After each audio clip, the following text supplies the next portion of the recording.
Hi everyone, welcome to day 15 of the 30 Days to Intentional Living series. I can't believe we're halfway through. Today we are going to be talking about friendships. In our previous video, we spoke about relationships. Today we are talking about intentional friendships. First of all, I just want to say I'm thankful to God. I don't have many friends, but I'm very thankful to God for the friends that He's brought my way. I had to learn to be more friendly intentionally.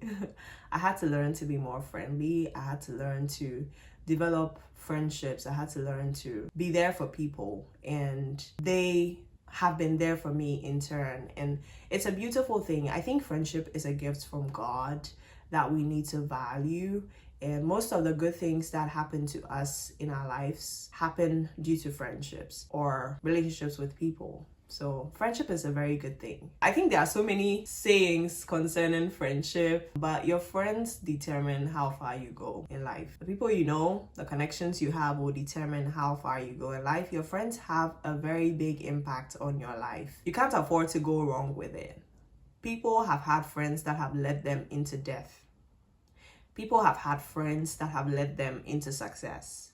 So you have a choice to make, and you have to make an intentional choice with your friends. So in this video, we're going to be talking about how to build real good friendships, how to build intentional friendships, and how to deal or identify toxic friendships and deal with them. Make sure you stay tuned to the end.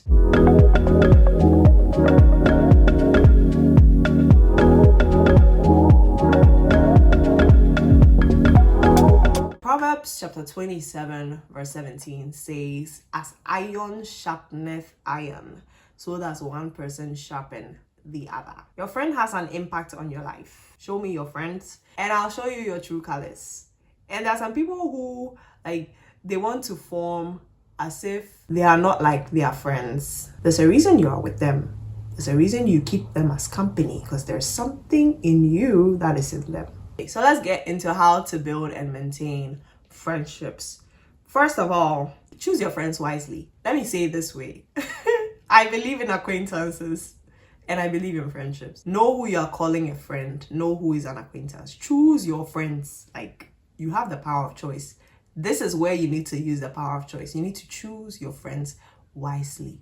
Surround yourself with friends who add value to your life, who improve your life, who share in your values, who share in your goals, who are proud of you, who are proud to be with you. It shouldn't be one-sided. If you figure that someone does not choose you as a friend, no hard feelings. There are billions of people in the world. Just move on and choose someone who values you just as you value them. It's as simple as that. And then number 2, you have to be a good friend. I notice how people want to choose good friends, but they don't want to be good friends themselves. You're making a mistake. You have to be a good friend yourself.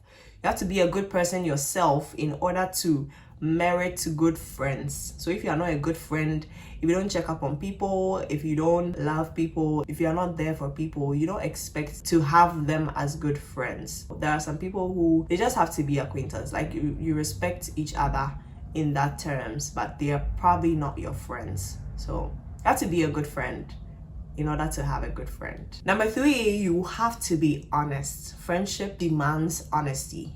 If there's any person who should be as honest with you, it should be your friend, because they are not afraid of you. They shouldn't be afraid of you. You shouldn't be afraid of your friends. You shouldn't be afraid to tell your friends the truth.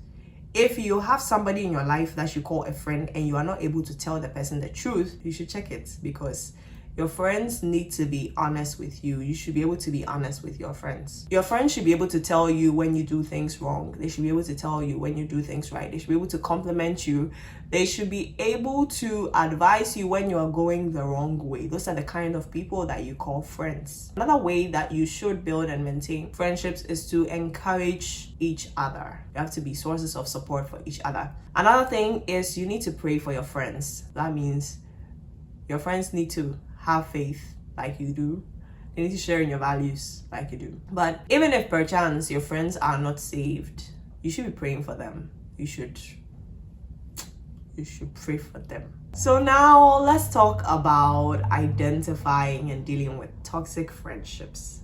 We talk a lot about toxic romantic relationships, but we don't talk about toxic friendships as much.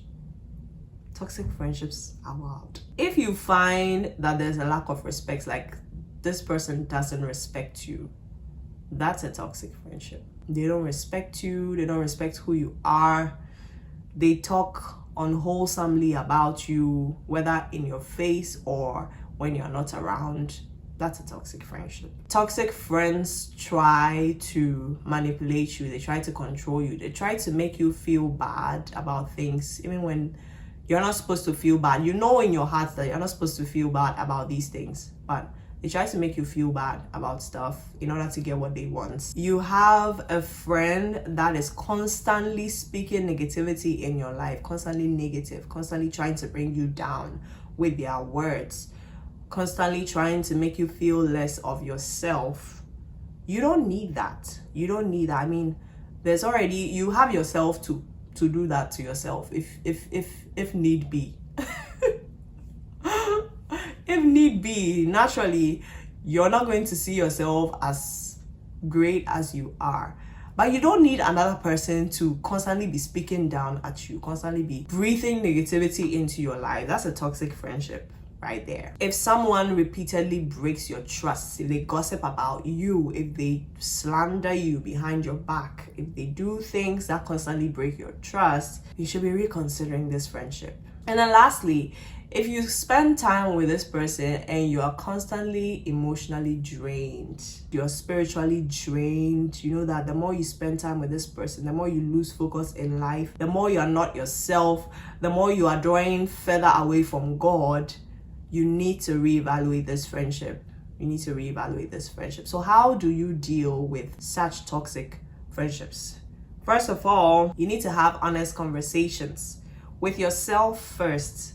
Assess your life, assess your friends. Find out, are these people bringing value into my life? Am I bringing value into their life? Are we helping each other? Are we benefiting from this friendship in the first place? And then have honest conversations about it. So what are the things that you've noticed? Have honest conversations about it. You have to be able to clearly communicate your boundaries. What is good for you? What is not good for you? What are you willing to tolerate? What can't you tolerate? Be clear about it. Set your boundaries. Another thing you should do when you find yourself in a toxic friendship is to pray about it. Seek God's guidance. Let God reveal the hearts of men to you. The Bible says, no man after the flesh. There are some people you have to pray for them. Let God handle the situation. If you lack wisdom about how to deal with the situation, ask God. There may be times when you will need to distance yourself from these people. If you've tried to settle whatever conflict you have, if you've tried to settle your differences with this person and it's still not working, and their behavior is still being harmful to you, for your own peace, for the sanity of your mind, for their own peace as well, you may want to distance yourself from this friendship. At the end of the day, please don't forget, bad company ruins good character. If you want to have good friendships, it takes a level of intentionality. It takes you to be a good friend, first of all. You have to be there for people, you have to provide value, you have to support people in their times of trouble. If you feel like your input or your expectations are not being met in a friendship, you need to reevaluate it, you need to reassess, and you need to make your choice. You have to be intentional about your friendship. All right, I hope this video was helpful to you. I hope this video reminded you to be more intentional about the kind of people that you surround yourself with. If you enjoyed this video, please give it a thumbs up. And if you haven't subscribed, go ahead and hit the subscribe button right now. Hit it right now. Hit it right now so that you don't forget. Hit it right now. This has been day 15 of our 30 Days to Intentional Living series. I'll see you in the next video. Bye-bye.